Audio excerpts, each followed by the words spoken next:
Bonjour mesdames, écoutez, je suis très heureux de vous retrouver cette semaine de nouveau. On va rappeler à toutes celles qui nous regardent sur les vidéos qu'on se trouve donc au SEM 19, aux 4 rues de Thionville à Paris 19e.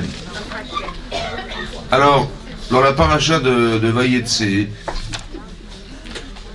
au début de la paracha, on nous parle du conflit qui a existé entre Esav et Yaakov. Et Yaakov était très embêté puisque son frère arrivait avec 400 hommes et qui voulaient le détruire.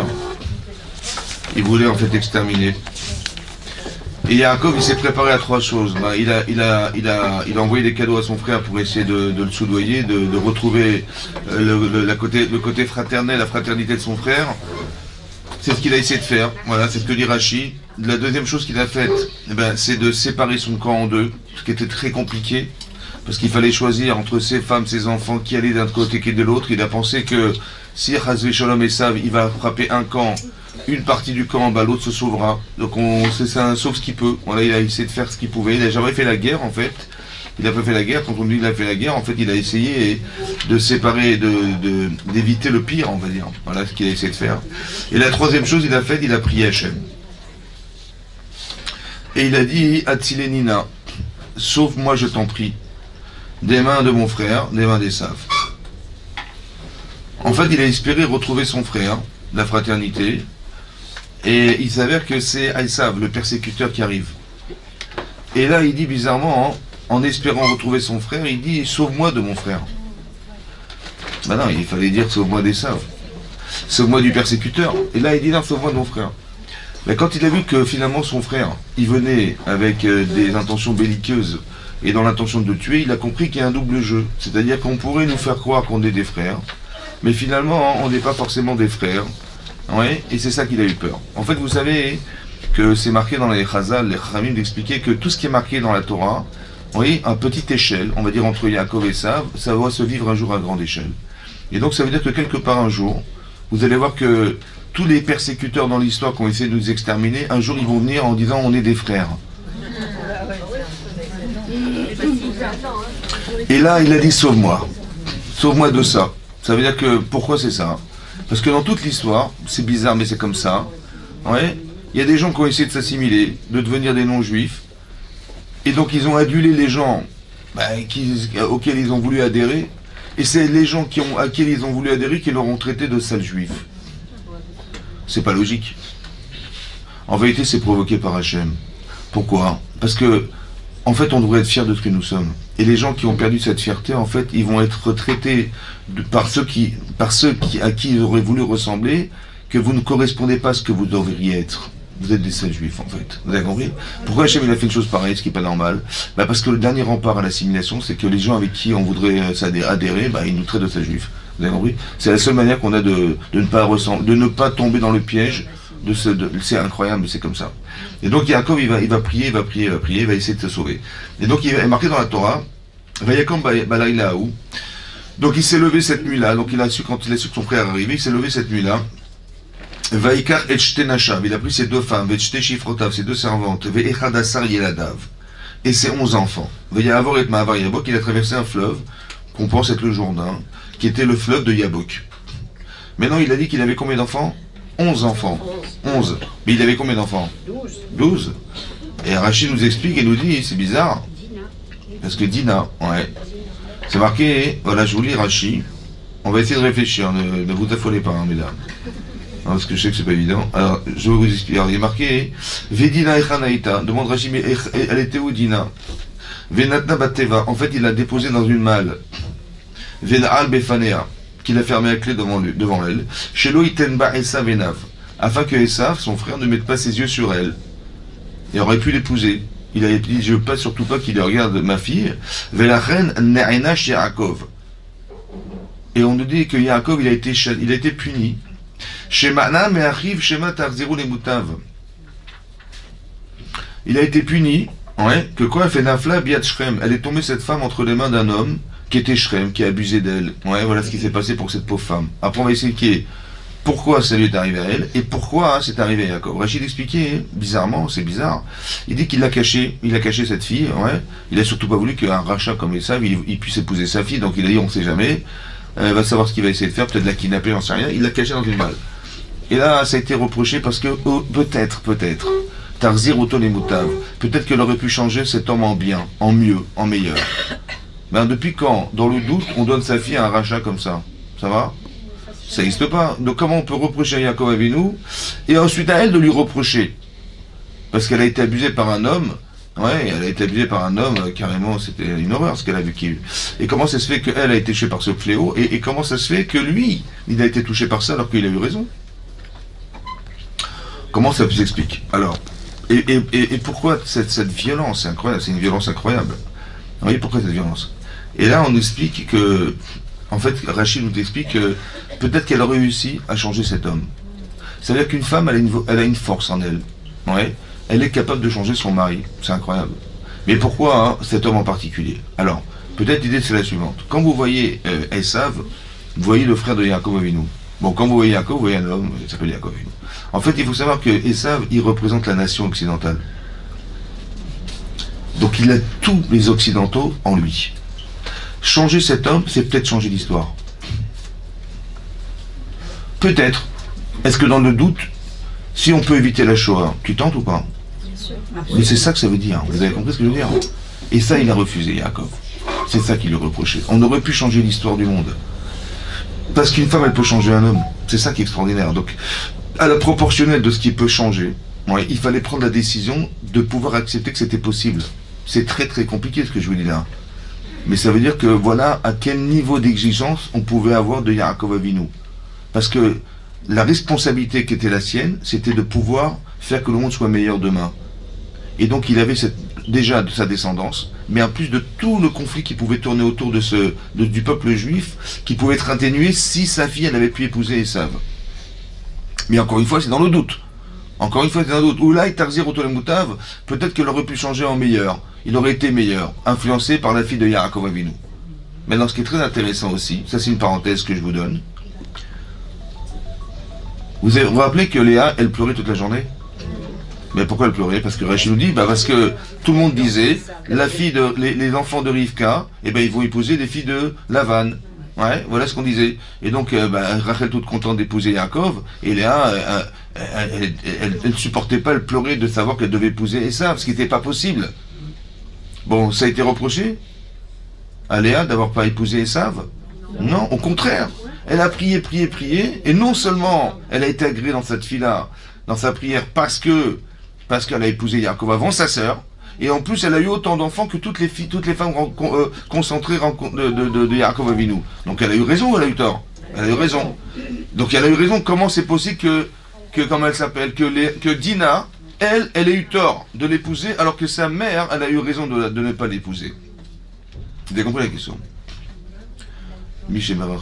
Alors, comment expliquer ça? C'est incroyable. Comment expliquer ça? Comment ça a été une mitzvah pour l'une d'échapper à Esav, et comment c'était une avéra à l'autre d'avoir refusé d'épouser cet homme? C'est incroyable. L'autre, elle a... Alors, comment c'est possible? Elle d'Israël et oui, mais c'est la même mitzvah. Elle aurait changé le monde. Ben oui, mais comment ça se fait que l'autre change, que Léa, elle change le monde? En fait, c'est comme ça. L'idée est comme ça. Que des fois, la mitzvah de l'une était la vera de l'autre. Je vous explique. La mitzvah de l'une est la vera de l'autre. Ça veut dire que si on a des compétences, si on n'a pas les compétences pour changer les gens, il vaut mieux se retirer. Et donc c'est une mitzvah de se sauver. Parce qu'on n'a pas les compétences. Léa n'avait pas la compétence de changer Esav. Par contre, la fille de Yaakov, qui était la fille de Léa, elle avait oui ses compétences. Alors quand on a les compétences, on ne ferme pas les yeux, on tente. Vous avez compris ce qui est marqué là? Et que la Avera, tu peux pas dire non, mais j'ai vu que c'est pas possible, mais tu te sens forte, tu te sens capable. Ou l'inverse, moi je me sens capable, les gens disent non, mais ne fais pas, c'est pas pour toi. Mais je me sens capable. Vous avez compris que quand on est capable de faire quelque chose, il ne faut pas se refuser à le faire. Sous prétexte que dans l'ensemble, on ne pouvait pas le faire. Chacune a des compétences différentes, et chacune a une mission qui n'est pas celle de l'autre. Et que des fois la mitzvah de l'une est à la Avera de l'autre. Il fallait pas faire cette chose-là. Et l'autre il dit oui, mais toi il faut que tu fasses. Vous avez compris ce que je veux dire? C'est ça qui est très intéressant. Que en fait on doit relativiser les vocations que nous avons en fonction de ce que nous ressentons chacune. Chacune elle doit ressentir quelque chose de particulier, et chacune se donne le droit de pouvoir réussir sa vie en fonction de ce qu'elle est. Et que des fois la mitzvah que je vais faire, et pas pour l'autre, ce serait une avéra de le faire. Et l'inverse, vous avez compris ce que je veux dire? Voilà, c'est ça qui est marqué là. Ça veut dire Elle est incapable. C'est pour ça qu'elle s'est refusée. Elle a eu raison à 100% de ne pas le faire. Parce qu'il y a des choses, il y a des gens qui ne sont, oui, capables. Oui, comme c'est marqué, on demande à un Talmid Chacham da maléachiv la picoros. Il faut que tu saches quoi répondre à des gens qui sont des épicuriens. Mais c'est pas donné à tout le monde. Il y a des gens qui se prennent pour des religieux, machin, ils parlent, et en fait ils font une bêtise parce qu'ils ont la vocation d'être dans la Torah, mais en fait ils n'ont pas les réponses. Et qu'est-ce que pensent les gens qui sont des épicuriens? Ah oui, oui, c'est bon, ça va, je connais, j'ai rencontré des rabbinim et des machins. En fait, la personne n'avait pas les compétences. Et donc en fait, elle a gâché l'occasion à cette personne de faire teshuva parce que elle s'est présentée comme étant capable de pouvoir répondre alors qu'elle n'a pas les compétences. Vous comprenez? C'est grave, c'est très grave. Donc il faut savoir où est sa place. Chacun, il a des compétences que l'autre n'a pas, et il vaut mieux se retirer des fois que de croire qu'on va pouvoir arriver à changer les gens, alors qu'on met des étiquettes dans le monde religieux, soi-disant, alors que des gens, ils n'ont pas les compétences de pouvoir répondre à des questions. Ou les gens, ils pensent que les rabbins, c'est des gens qui ont cachère, pas cachère. Mais non, les rabbinim, ils sont capables de répondre à n'importe quelle question. C'est ça la chorma, la Torah. Et donc, il faut avoir ses compétences pour le faire. En tout cas, c'est ce qui est marqué là. Qu'est-ce qui va se passer? Donc ça, c'est ce qui est marqué. Pourquoi Yaakov, il a été touché? Ouais. Mais non, pourquoi Léa, il a été touché par cette problématique? C'est marqué dans la Torah, donc c'est plus tard dans la paracha. Vatetse Dina. Elle est sortie Dina, Bat Léa, qui était la fille de Léa.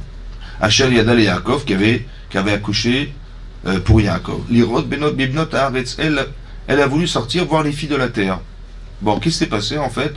Shrem, qui était le roi de cet endroit, il a organisé une fête. Entre femmes, pour des filles, quoi. Et donc, elle était curieuse de savoir ce qui s'est passé, elle est sortie voir. Vatsetsedina bat Léa, il est marqué, la fille de Léa. Alors, pourquoi on dit la fille de Léa qui avait accouché pour Yaakov et pas la fille de Yaakov? Alors, Rachid expliquait. Vélo bat Yaakov, donc bat Léa, la fille de Léa, mais pas Yaakov. Pourquoi? Et là, Al-Shem Shiyatsiata Nikret bat Léa. Parce qu'elle est sortie dehors, et c'est en ça qu'elle était la fille de Léa. Chez Af'in Yatsani Taïta, parce qu'elle aussi, elle sortait. Que quand elle est sortie pour récupérer les fameux jasmins de son fils, elle a été voir son mari, il dit ouais, cette nuit c'est avec moi que tu vas être, etc. Yatsani Taïta, elle était une fille qui sortait. En fait, le reproche qu'on fait à cette femme, à leur niveau évidemment, bien sûr, il faut bien comprendre ce qui se passe, c'est qu'elle avait manqué de pudeur. Et ce manque de pudeur a engendré, qu'est-ce que quoi? Vayarota Shrem ben Hamor. Et cet homme-là, qui était le prince de Hamor, il s'appelait Shrem, il avait vu cette femme, il est tombé amoureux d'elle, il s'est amoureux d'elle, et c'est marqué, donc il a violenté, il a couché avec elle, il l'a violenté, il a violenté cette femme, il l'a violée, quoi. Voilà ce qui est marqué. Mais d'un côté, ça veut dire quoi? Pourquoi elle est tombée là-dedans? Parce que Yatsani Taïta. Elle sortait, hein? Je parle de Dina. Je parle de Dina. Mais d'où ça vient, ça? Ça vient de sa mère, ça va? Ça veut dire que en fait, on parle d'extrême parce qu'on parle de gens extrêmes ici. Donc, faut pas le prendre faut prendre avec des pincettes, hein, et d'expliquer que la pudeur est fondamentale, d'accord? Parce qu'on ne se rend pas compte de ce qu'on provoque chez les hommes. Et ça, ce qui est marqué ici, c'est effroyable. Ça veut dire qu'elle s'est refusée à épouser un homme qui devait être son mari entre guillemets, qui était Esav. Oui. Et en fait, elle a raté sa vocation, et donc, plutôt que d'avoir une relation fertile avec un homme, elle a eu une relation stérile avec un autre. C'est terrible, terrible. Mais regardez la vocation d'une femme qui doit être tsanoua. La pudeur d'une femme, comment c'est fondamental, parce que c'est pas que c'est provocateur, etc., etc. On dit, mais les hommes sont fous, il faut qu'ils aillent se calmer, ou mettre des lunettes de soleil pour ne pas voir les femmes. Ça fait comme ça. Ben, elle a été violée. C'est une relation stérile. Bah oui, ce que je vous dis. Donc ça veut dire que voilà ce qui se passe. Regardez la force. Ici, ce qui se passe, en fait, la punition, elle est à la proportion de ce que représente une femme. La valeur féminine, c'est fondamental. Pourquoi c'est comme ça? Je pense, ça reste entre nous, mais je pense que en fait le premier vient de Chava du départ. Le fait qu'elle ait consommé du Etzadat, le fait qu'elle ait provoqué son mari à faire, etc. Je pense qu'il y a un manque de pudeur. Il y a un manque de pudeur, de retenue. Vous avez compris? La pudeur, c'est pas seulement d'avoir une jupe à la taille, etc. C'est sûr, on faut se couvrir la tête et c'est normal. Je parle de... Ça, c'est ce qu'on voit de l'extérieur. Mais en vérité, ça doit être l'expression de ce que je ressens intérieurement. Une femme doit ressentir la pudeur, ça veut dire une forme de retenue. Vous savez que, c'est marqué dans l'exemple Kiddushin, il y a 10 cabines, 10 mesures de paroles qui sont tombées dans le monde. Les femmes en ont pris 9. Ouais. Je parle pas de cabines d'essayage, hein. Je parle de cabines, ouais, des cabines téléphoniques, des mesures de parole. Une femme, elle parle, elle a besoin de parler. Mais en fait, le problème, c'est comment tu utilises ta parole. Voilà. Et la pudeur, c'est d'avoir cette forme de retenue, de savoir qu'on a un pouvoir par la parole. Une femme, elle a un pouvoir extraordinaire par la parole. Comment tu l'utilises, c'est la pudeur qui permet ça. Vous avez compris? Et donc, elle a manqué de pudeur. Ça veut dire qu'elle a manqué de respecter, entre guillemets, son mari, de savoir qu'est-ce qu'elle devait lui dire et pas lui dire. Elle devait assumer ce qu'elle avait fait, et elle n'a pas assumé. C'est un manque de pudeur. Vous avez compris que la pudeur, c'est pas simplement dans la vestimentation, c'est d'abord dans la tête. D'abord dans la compréhension de ce que... Et c'est pour ça que les femmes, elles ont un devoir de pudeur. C'est ça. Et là, ici, on voit que cette pudeur, en vérité, elle aurait pu changer le monde. Parce qu'elle aurait pu permettre à cette femme d'épouser un homme qui aurait changé l'humanité entière. C'est ça qui est marqué là. Juste après les questions après. Excusez-moi parce que je ne peux pas m'arrêter chaque fois à répondre. Après les questions, pas de problème. Juste qu'on garde le fil parce que c'est très important ce qu'on dit là. Et donc c'est marqué, et c'est parce qu'elle était Yatsani Taïta. Ça veut dire qu'elle n'a pas su, quand on dit, c'est marqué dans Michelet, Gvoda Batmeler Penima, le kavod d'une Batmeler, l'honneur d'une fille de roi, c'est Penima. C'est l'intériorité, c'est pas qu'elle doit rester enfermée chez elle, c'est que tout se passe de l'intérieur. Une femme, elle est beaucoup plus psychologue que son mari, elle comprend mieux les choses, elle comprend plus de l'intérieur, et ça vient de la pudeur. Ça va? Ça veut dire que quand vous faites abstraction de vous pour quelque chose de fondamental, ça s'appelle de la pudeur. C'est ça. Les hommes ne sont pas pudiques. C'est pour ça qu'on devrait s'inspirer des femmes pour apprendre la pudeur. Les hommes sont violents. Vous allez voir que la violence des hommes. Mais on voit que les femmes, elles ont cette capacité de retenue. Elles calment, elles puissent mieux comprendre les choses, elles disent non, vous avez compris? Et ça permet aux femmes d'avoir une binayetera, ça veut dire cette intelligence supérieure qui permet d'avoir de l'intuition que les hommes n'ont pas, mais c'est spirituel ça, c'est la pudeur.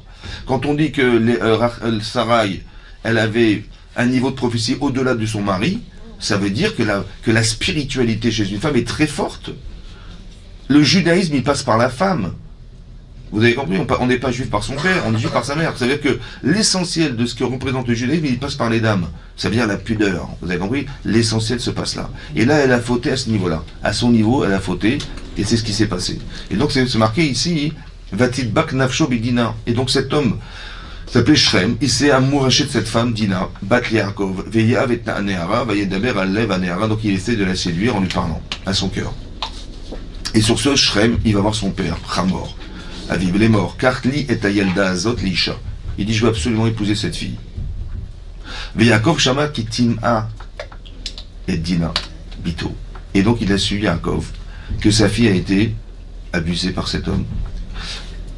Et donc il dit, Yaakov Adboam. Il s'est tu jusqu'à l'arrivée de ses enfants.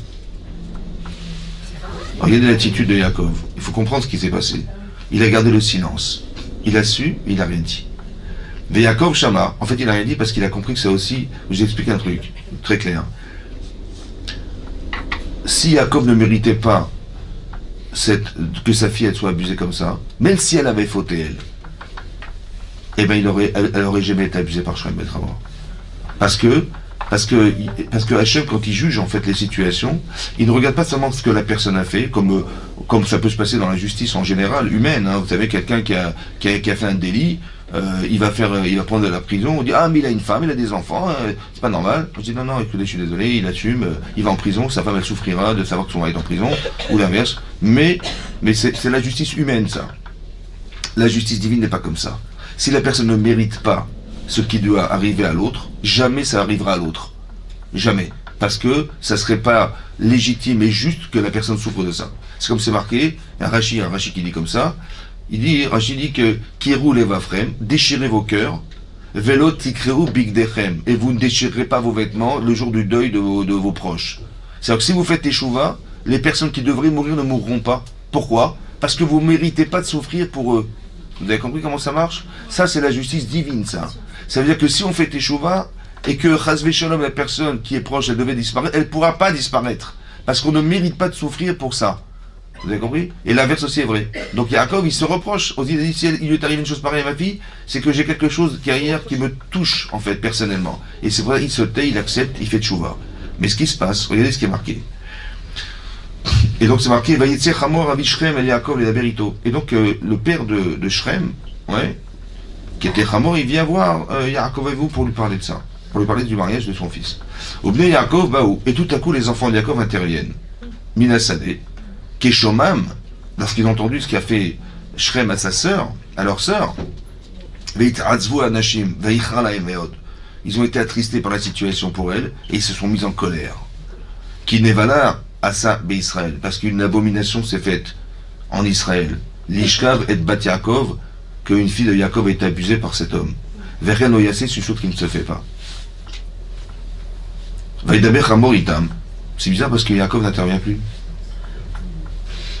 Et là, c'est les enfants de Yaakov qui interviennent. Il va parler aux enfants de Yaakov, les morts, et les morts en leur disant Shrem béni, mon fils Shrem, Chashkanavsho Bebitrem, il s'est amouraché donc de Bebitrem, de votre fille, Nuna Ota Loleisha, de lui pour femme. Otanu, Benotechem, donc il propose, on va se marier entre nous, voilà, nos filles se marieront avec vos garçons, etc. Ouais, Veitanu Teshvu Baaretz, donc vous allez vous installer ici avec nous à Shrem, Vetiel Lifnechem, et vous allez pouvoir, comment dire, commercialiser tout ce qui s'y trouve, etc. Voilà, vous allez vous enrichir, voilà, c'est intéressant pour vous économiquement, et pour nous aussi que vous soyez présents et qu'on puisse marier nos enfants entre nous.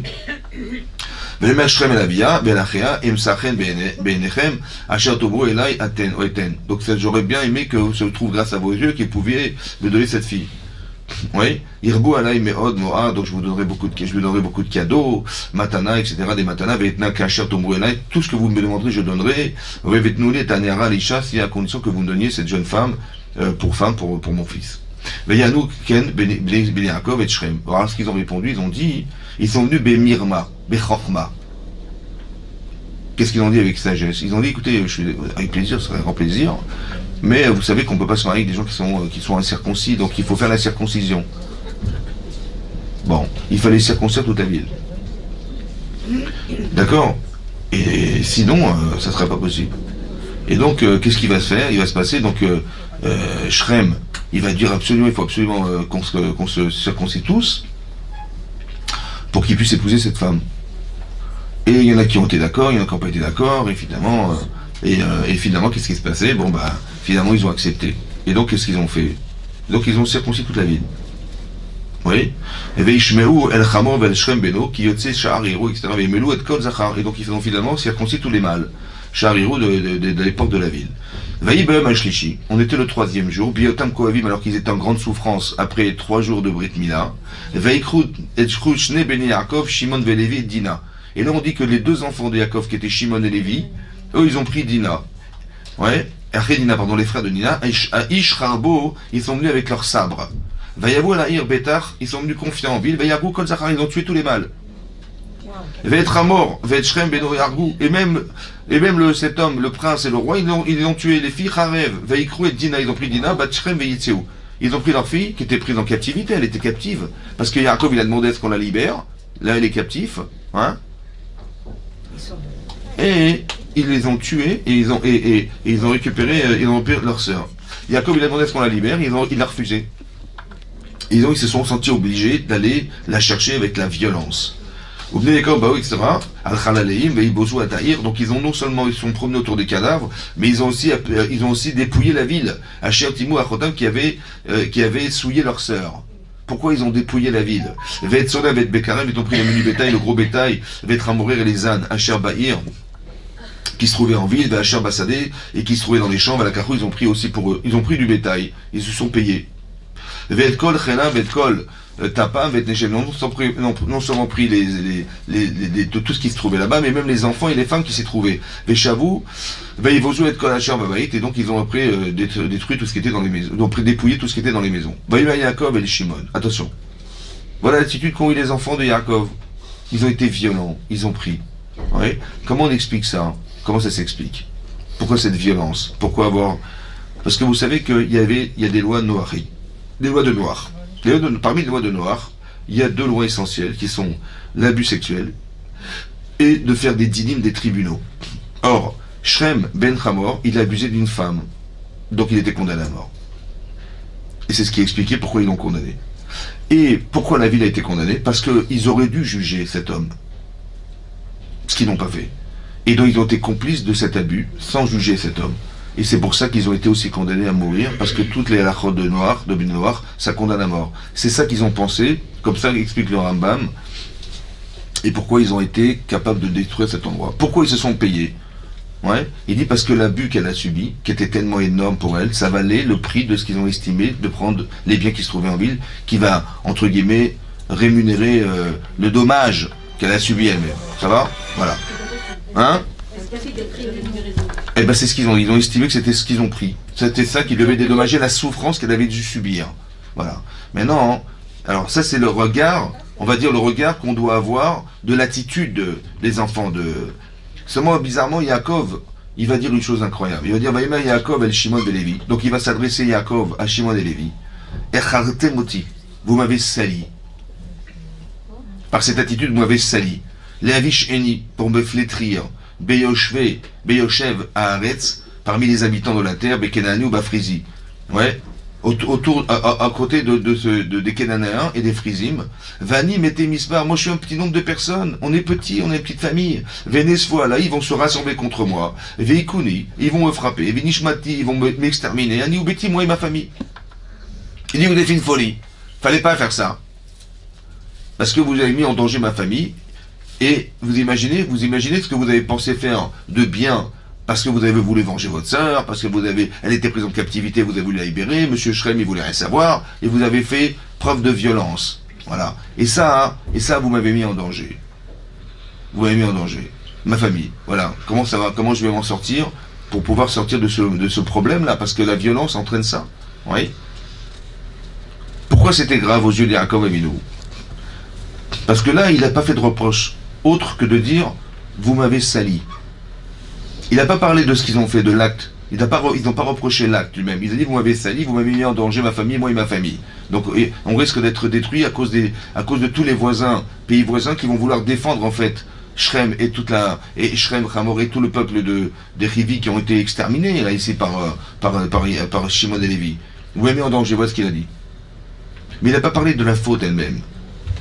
Par contre, dans la paracha, hein, à la fin de sa vie, Yaakov il a fait des reproches à ses enfants. Vous avez vu quand il a voulu raconter la fin des temps à ses enfants, ouais, il a dit rassemblez-vous, regroupez-vous, et Agid Lachem, je vais vous raconter ce qui va se passer à la fin des temps. Ouais. Là c'est marqué, il a voulu dire ça, mais finalement il a parlé d'autre chose. Il a parlé de ses enfants. Il a marqué Shimon Velevi Achim. Shimon et Lévi sont frères. Ça veut dire qu'il y a un niveau de fraternité qui font que quand ils sont ensemble, c'est une catastrophe. Kli Hamas Bichotehem. Les armes utilisées ont été volées. Hamas, en hébreu, ouais. Alors ici, on traduit par le vol. Ouais, comme c'est marqué, Vatimale Aretz Hamas. La terre était pleine de Hezbollah. Non, de Hamas. Hamas, ça veut dire du vol. D'accord? Mais non. La marqué Hamas. Alors Rachid expliquait, oui. Regardez ce que dit Rachid. Je vous traduis Rachid. C'est quel Pérec? Alors, Pérec, c'est Pérec même tête. Pérec même tête, Parashat Vayechi, Pérec même tête. Pasouk et. Pas Pérok et, Pasouk et. Regardez ce qui est marqué là. Je vous lis ce qui est marqué dans Rachid.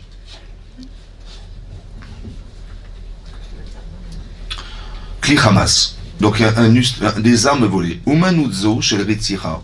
Cette façon de procéder qui est le crime. Hamas ou biadechem. Ça a été volé entre vos mains.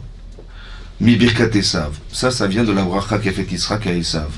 Tu vivras par le sabre. Ça, hein, cette attitude, vous l'avez volé d'Esav. Incroyable. Il est volé d'Esav.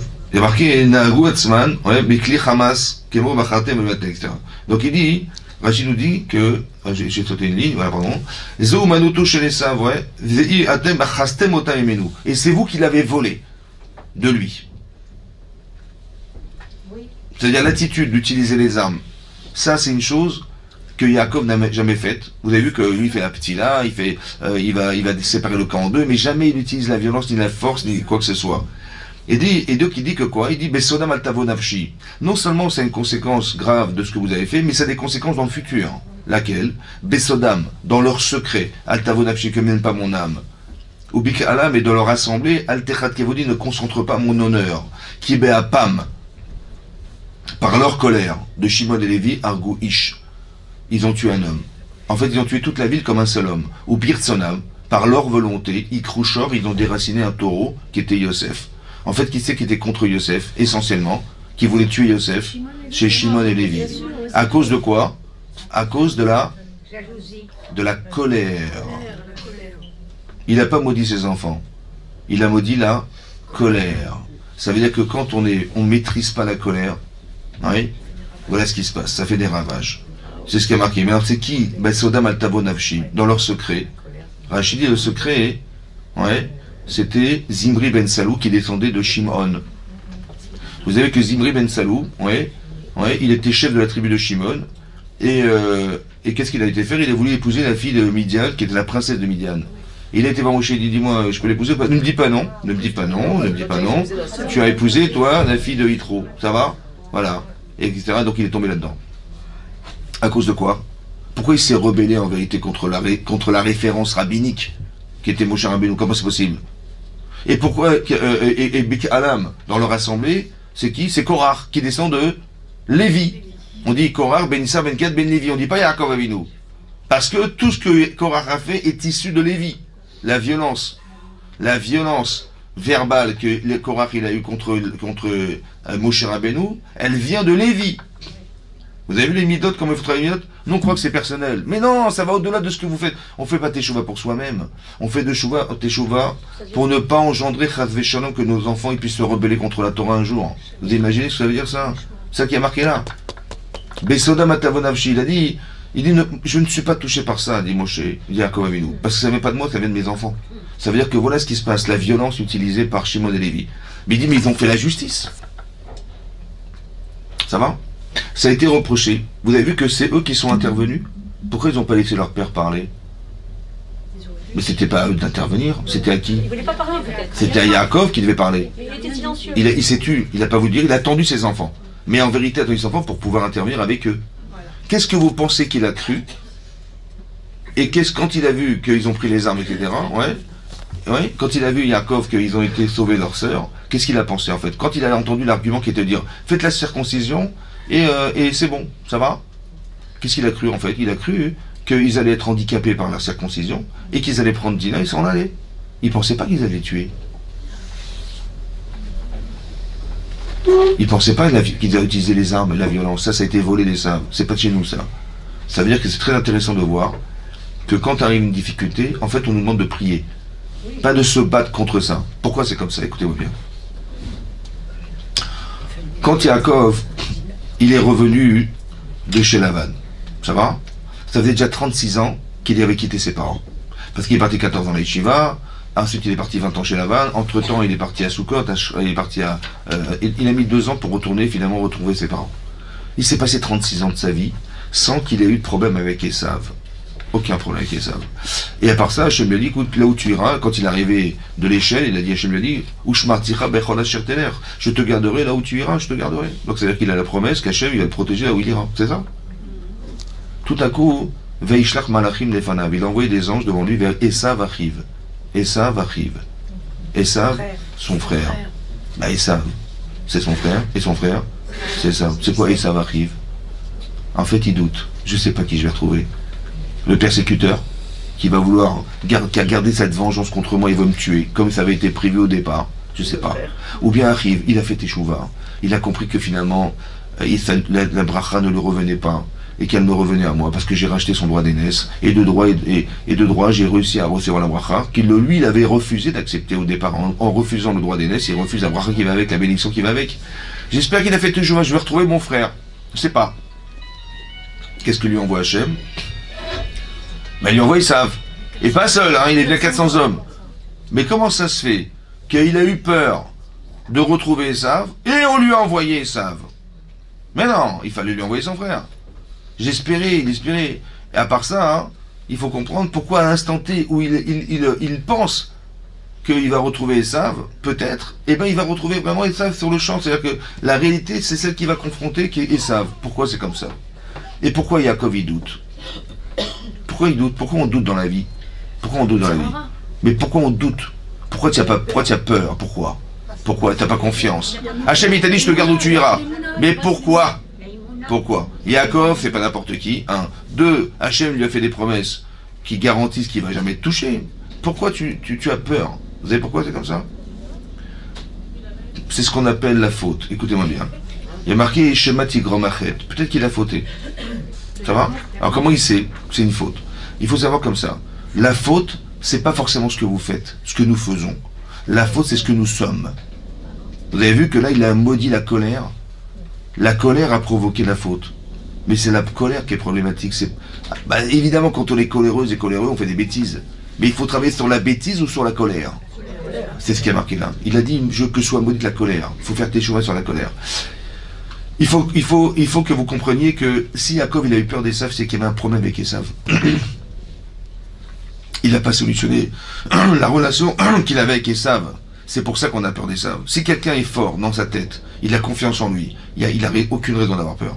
La méfiance, c'est un révélateur psychologique de défaillance intérieure. C'est pas chaud, c'est comme ça. Et donc il faut faire... Ben oui, c'est psychologique, c'est-à-dire que quand on a peur, c'est qu'il y a quelque chose en nous qui n'est pas solutionné, qui nous amène à avoir peur. Je doute de quelque chose. Pourquoi tu doutes? En fait, il faut déterminer chez soi qu'est-ce qui est relatif à la relation que j'ai et qui fait peur. C'est ce travail que je vais faire. Et en vérité, quand il va voir et ça va arriver, nous, on le perçoit comme un problème. En vérité, il faut que vous sachiez que tout ce que fait Hachem, c'est une solution. Ça veut dire que si tu as peur d'Esav, il faut que tu te confrontes à ta problématique pour arriver à la solutionner. C'est pour ça qu'Hachem, il a envoyé Esav. C'est pour dire, mais je voulais pas que ça arrive. Et c'est arrivé. Pourquoi c'est arrivé? Parce que tant que tu ne seras pas confronté à la chose à laquelle tu as peur, tu ne pourras jamais arriver à t'aguerrir dans ta vie. Alors Hachem, il envoie cette situation pour que tu te confrontes à elle. C'est ça, en vérité, le Min Hashamaim. Écoutez-moi bien maintenant. Yaakov, il prie. Yaakov, il va envoyer des cadeaux à Yaakov, il va séparer le camp en deux. Ça va? On voit qu'il n'y a pas de violence chez lui. C'est la tfila. Voilà ce qui se passe. Pourquoi c'est comme ça? Parce qu'écoutez-moi bien, tout ce qui arrive n'a aucun pouvoir contre nous. C'est juste un message. Ça veut dire. C'est un message, ça veut dire comme ça. Esav n'a de force contre Yaakov que parce que Yaakov est faible. C'est la faiblesse qui donne de la force à nos ennemis. C'est marqué ou le homme, mi le homme, yematz. Esav n'a aucun pouvoir. Le fait qu'il soit monté contre Yaakov, c'est que Yaakov lui a donné ce pouvoir. C'est parce que Yaakov est descendu que l'autre est monté. C'est pas que l'autre il est monté parce que, indépendamment de Yaakov.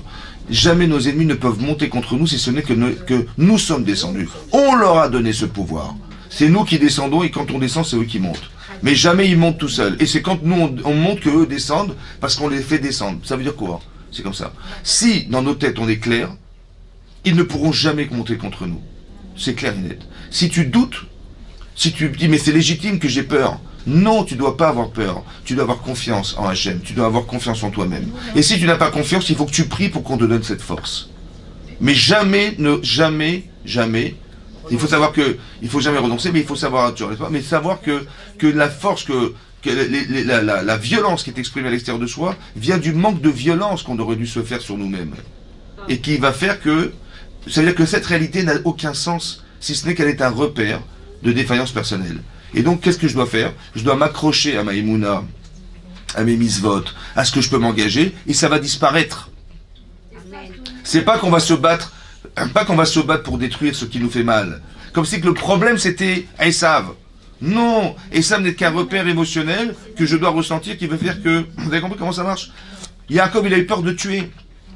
Il est marqué que Vayar, Vayetzerlo. Il a eu très peur de mourir, et il a eu peur de tuer. Pourquoi il a eu peur de tuer? Mais tu as des enfants, une femme, des enfants, mais tu défends tes enfants et tes femmes, tes enfants. Pourquoi tu as peur de tuer? Défends tes enfants, défends tes femmes, c'est normal. Pourquoi tu as peur de tuer? Ah bah alors, quelqu'un qui veut te tuer, tu te défends. Ce principe, il est vrai a priori, que lorsqu'on est confronté physiquement à la chose. Mais tant que ça n'est pas arrivé, c'est loin, ça arrive, c'est loin, alors il faut faire des tfilotes. Pourquoi? Comme c'est qu'Hachem nous envoie un courrier. Ce courrier, en vérité, si quelqu'un dit, mais je vais tuer le courrier, je vais déchirer la lettre. Mais j'ai pas compris, tu vas déchirer la lettre, mais ton problème il est présent. Ça sera aujourd'hui ce courrier, demain t'enverras un autre courrier. C'est pas Esav, demain ça sera autre chose. Tant que tu n'as pas compris que le problème vient de toi, il faut que tu solutionnes ce problème. Vous avez compris ça? Ça veut dire que il faut jamais, c'est ça que j'ai expliqué ici, c'est que ce qu'il leur reproche c'est la violence. Vous n'avez pas compris que ce qui est arrivé à notre sœur, c'était en vérité un révélateur. Bien sûr qu'il faut juger ces gens-là, mais il faut juger les gens. Il ne faut pas les tuer, il faut les juger. Et vous n'avez pas jugé, vous avez tué. En fait, il manquait des tribunaux, créez des tribunaux. Faites juger Shrem et son père et toute la truc. Jugez-les, mais ne tuez pas les gens. C'est pas à vous de faire ce travail, ça c'est Esav, ça c'est pas de chez nous, ça. C'est ça qu'il leur a dit. Vous avez compris ce que je veux dire? Comme si qu'il fallait juger. On est tombé dans le panneau que la violence amène de la violence. On est tombé dans le piège et ils ont abusé et ils ont été. Mais en fait, qu'est-ce qui les a poussés à agir comme ça? Ça c'est la colère. Ça c'est la colère. La deuxième chose que je vais vous expliquer, c'est la chose suivante. De quel droit ils se sont permis de le faire au détriment de leur père? C'est leur sœur, mais c'est sa fille. C'est qui la référence de la Torah? C'est pas eux, c'est Yaakov Avinu. En fait, ils n'ont pas consulté la référence. Comment ça se fait qu'ils n'ont pas consulté la référence? Et comment ça se fait qu'après, on verra plus tard, que Yehuda, il va juger Yosef au détriment de son père? De quel droit tu juges ton frère? Mais si Yosef il a un problème, c'est ton père qui doit juger et décider si oui, il est condamnable ou pas condamnable. Eh bien, ils ont décidé sans leur père, sans la référence de la Torah. C'est bizarre. Ici, c'est pareil. Ils ont dit non, lui, il a dit bon, ils vont bien faire, ils vont la Brit Mila, j'ai compris la malice, et ils vont récupérer Dina. Non, c'est pas ce qu'ils ont fait, ils ont tué carrément les gens. Ah, c'est pas ce qu'ils espéraient. Vous m'avez mis en danger, vous m'avez sali. Ça ne représente pas le judaïsme, ça. C'est ce qu'il leur a dit Yaakov Avinu. Et d'où ça vient tout ça? Alors peut-être l'idée, ça vient de ça. Vous avez remarqué une fois que, comment il s'appelle, que Réhouven, un jour, quand sa tante qui était Rachel est décédée, il a vu que son père, il a mis son lit dans la chambre de la servante, ouais, de Bila, la servante de Rachel. Et ça, hein, pour lui, ça a été un abus, ça a été une offense incroyable pour sa mère. C'était impossible de voir une chose pareille. Comment mon père, il a osé mettre son lit dans la chambre de la servante de Rachel et pas dans la chambre de ma mère? Ouais, c'était pas possible. Et donc, il a défendu sa mère. Qu'est-ce qu'il a fait? Il était prendre le lit de son père et il a déplacé. Le mal est fait, il a fait ça. Alors, on dit deux choses. Bah, un, il s'est occupé de la vie de son père. Ouais. Et deux, il a décidé, au détriment de son père, de mettre son lit dans la chambre de sa mère, sous prétexte qu'il voulait défendre sa mère. Alors, ce qui est très intéressant, c'est qu'il a décidé sans l'opinion de son père. C'est ça, sans consulter. Alors, vous allez me dire, bah, qu'est-ce que nous, on a vu, les frères? Bah, on a vu que Réhouven, il a pris le lit de son père en voulant faire la justice, il a fait le Zorro, là, il a voulu défendre sa mère. Voilà ce qu'on a vu. Ça, c'est ce qu'on a vu. Mais qu'est-ce que votre cerveau, il a enregistré? Inconsciemment. On peut se passer de l'opinion de papa. Ça veut dire que de l'extérieur, ce qu'ils ont vu, c'est qu'il a fait la bêtise d'aller prendre le lit de son père et de le déplacer dans la chambre de sa mère. Ça, c'est ce qu'on a vu. Voilà.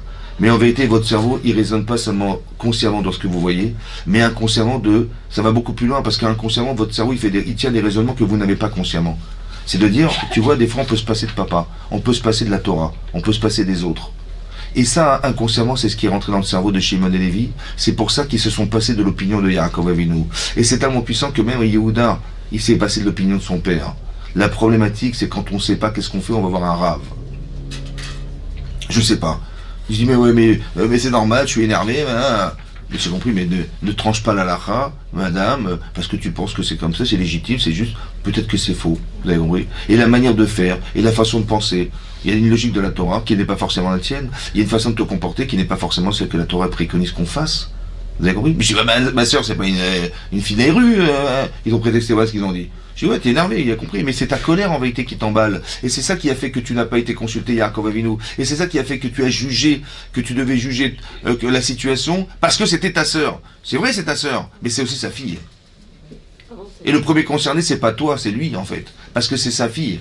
C'est lui le premier concerné. Comment tu as pris l'initiative de juger sans savoir? Vous avez compris ça? Vous avez compris ça? Ça veut dire qu'il faut faire attention, c'est ça le problème.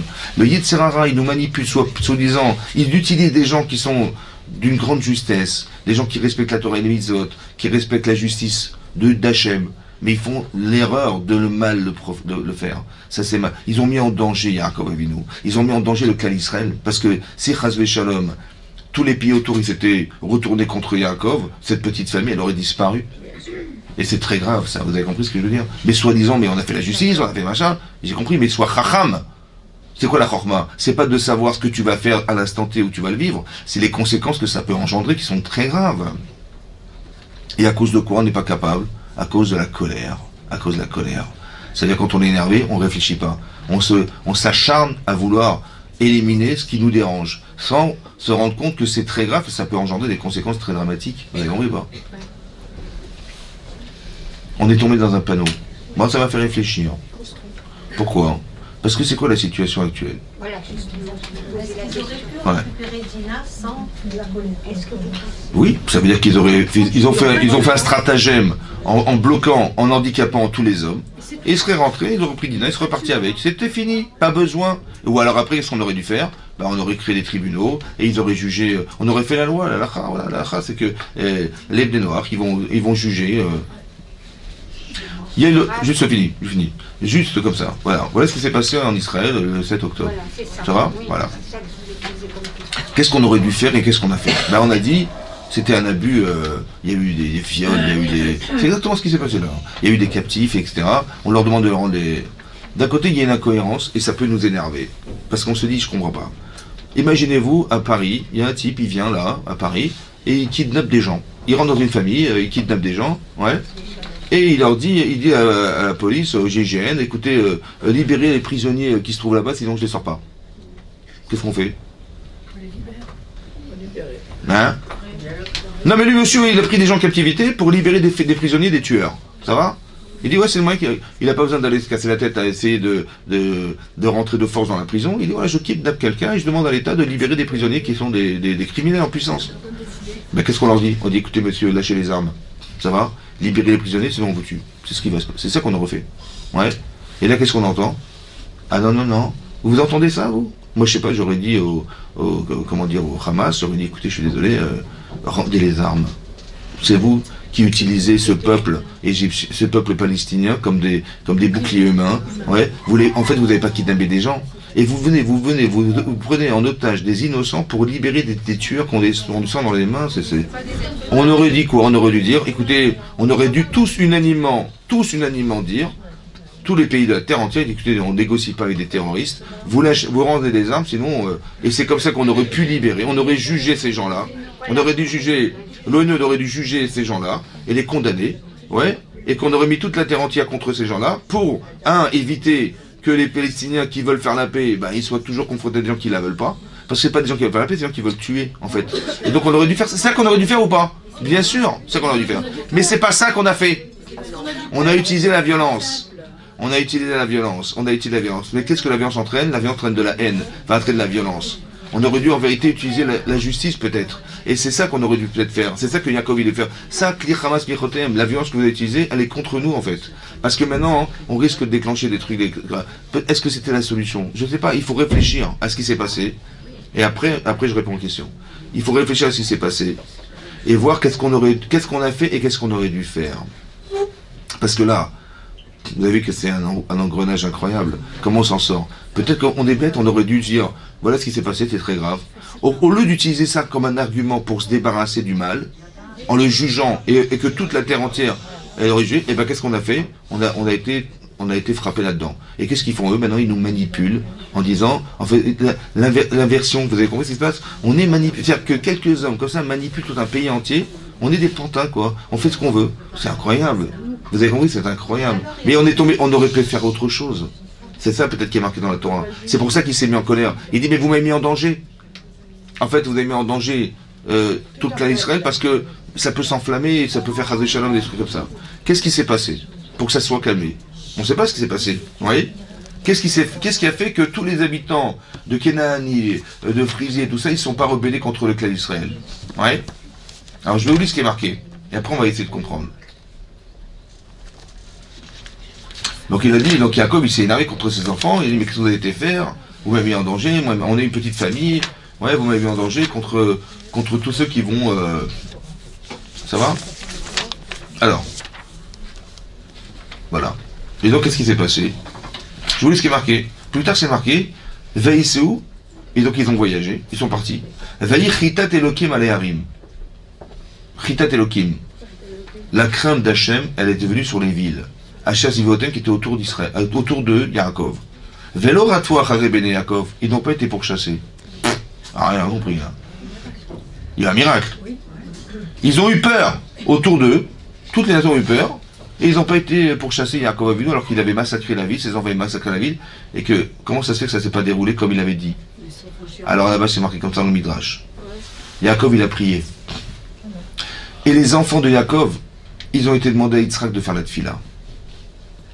Et il a pris Yaakov, Yitzhak, il a prié, il a dit, tu m'as promis que ma descendance elle serait aussi nombreuse que le sable de la mer et les étoiles du ciel. Alors, ils ont fait teshuva. Et ils ont prié. Et Hachem, il a fait en sorte qu'il y a une peur. Quelle peur? Ils ont dit comme ça. Si déjà 2 enfants de Yaakov Avinu, ils ont massacré une ville entière de Shrem, alors toute la famille, waouh. Et voilà le raisonnement qu'ils ont tenu. Allez comprendre. Ouais. Mais qui c'est qui a fait ça? C'est grâce à la prière. Ça veut dire que la solution, elle est dans la tfila, mesdames. Il y a marqué clairement dans la Torah. Vaïsou, vaïchitat elokim aleharim. Ils ont eu peur, et il y a eu et dans toutes les villes qui étaient autour de Yaakov, elles ont eu peur, Véloratou, ils n'ont pas pourchassé, alors qu'ils étaient haineux, ils avaient envie de se venger, ils avaient envie de... Tout ce qui s'est passé, la peur a remplacé la haine. Mais pourquoi ils ont eu peur? Parce qu'en fait, on a démontré quelque chose de très fort, encore une fois. Par la tfila, il y a 2 façons de faire. Soit par les mitzvot, je change ma façon d'être. Soit par la prière, je me convainc que c'est comme ça que ça doit se passer. Et si c'est comme ça que vous le concevez, alors c'est comme ça que ça va se passer. Comment chez Mitzvot, je ne sais pas. Mais vous allez voir que rien ne nous touchera parce que quelque part, on a été, nous, capables de changer. Nous, on a été capables de changer. On a été capables de prendre... Exactement. Ça veut dire que de se dire, voilà, Hachem, comme c'est qu'on renvoyait Hachem sur son devoir de nous sauver, parce qu'il a promis à Abraham, Srav Yaakov, qu'on serait une descendance qui resterait éternelle. Mais pour ça, il faut qu'on soit éternel. Il ne faut pas qu'on laisse de la place à la Avera. Il ne faut pas qu'on laisse de la place aux mauvaises midotes, aux défauts humains qu'on peut avoir. La colère, la jalousie, la rancune et toutes ces bêtises-là qui font de nous des êtres fragiles, des êtres faibles. Il faut éliminer tout ça. Il faut être entier. C'est ça. C'est ça d'être shalem, être entier. C'est d'éliminer tout ce qui nous divise. C'est ce qui nous divise. Vous avez compris ce qui se passe? C'est-à-dire ce qui peut essayer la colère ici, ou le fait d'avoir l'effronterie d'eux, c'est grave parce qu'on s'est passé de l'opinion de Yaakov Avinu. C'est incroyable. Au lieu de dire, mais attendez, au lieu d'avoir l'humilité de dire, écoute, c'est sa fille, c'est lui qui décidera. Pourquoi tu te mêles? Pourquoi tu te mêles? Mais c'est notre sœur. Tout ça, c'est la colère. Tu vois, tu t'emportes, tu ne maîtrises plus en fait ton cerveau, parce que la colère, elle est très puissante, et elle empêche de réfléchir. Tu t'es permis de faire une chose qui n'était pas de ton ressort. C'est ça qu'il faut voir. Il faut éliminer la colère.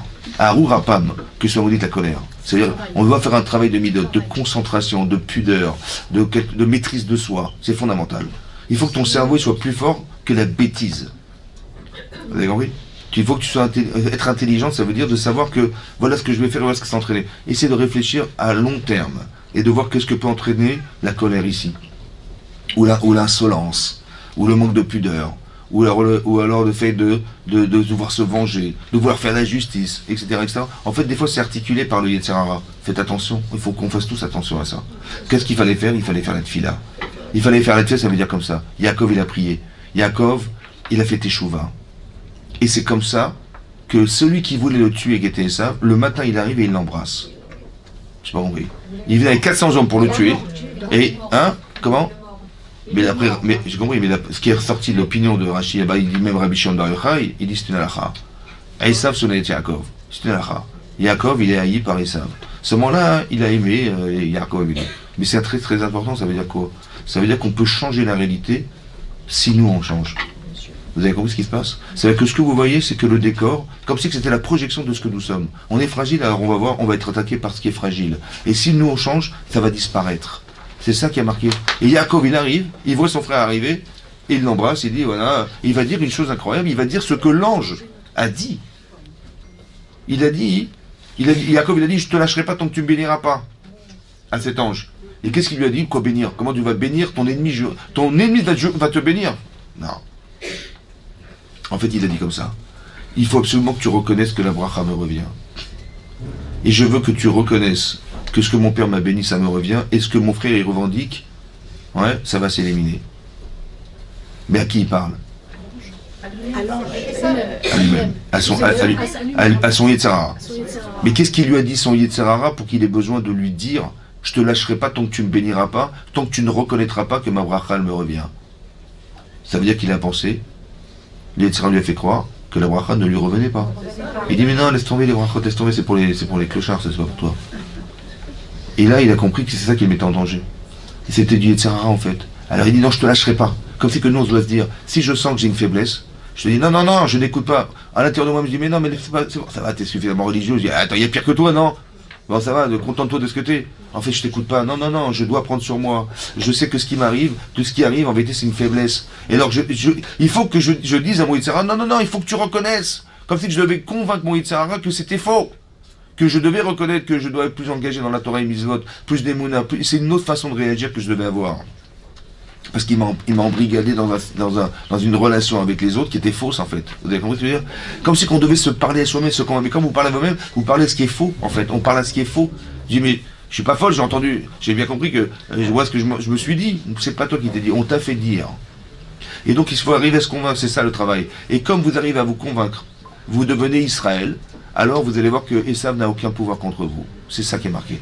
Et donc se sortir de la difficulté qu'on vit actuellement, c'est de sortir de la malfaçon de penser qui est la nôtre en fait, et qui devrait faire que Hachem il a créé cette pression, comme il a créé la pression Esav sur Yaakov pour permettre à Yaakov de devenir Israël. De la même manière que Haman il a créé une pression sur le peuple juif qui a permis au peuple juif d'aimer Hachem plus qu'on a pu le craindre à Shavuot. Vous avez compris ce que je veux dire? Ça doit pouvoir nous permettre de changer. Que c'est pas un problème, c'est une solution. On devrait se dire que la pression exercée sur nous, d'avoir l'humilité de savoir que c'est Hachem qui l'a envoyé, et que ça n'a pour ressort que de nous permettre d'être différentes et plus fortes encore. Voilà ce qu'il faut comprendre. Chazak ou Baruch.